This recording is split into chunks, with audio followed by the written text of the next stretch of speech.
So if you want to expand the capabilities of the Chrome browser or your Chromebook, there are a few ways to do that. If you go to chrome.google.com/webstore, you'll be able to find an exhaustive list of the apps and extensions that are available there, or even themes and games. The difference between an app and an extension is something that is attached to the Chrome browser and it increases the functionality of the browser. An app is something that's going to get downloaded onto your Chromebook or laptop, and then it becomes functional from there.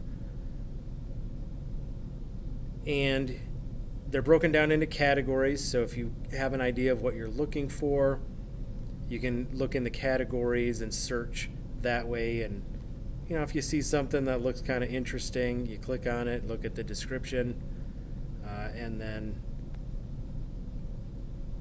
add it to Chrome.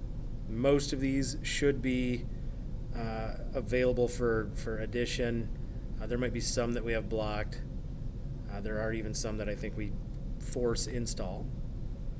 But that's not the only way to get apps and extensions.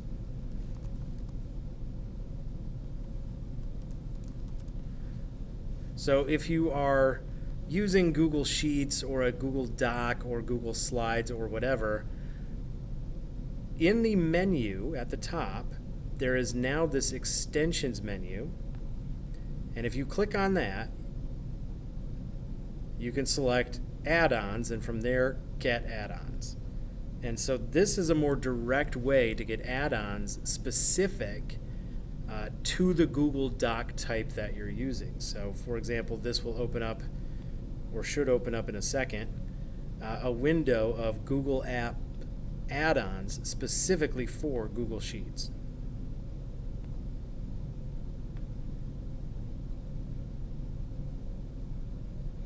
All right, so you can see there's a bunch of them here to choose from.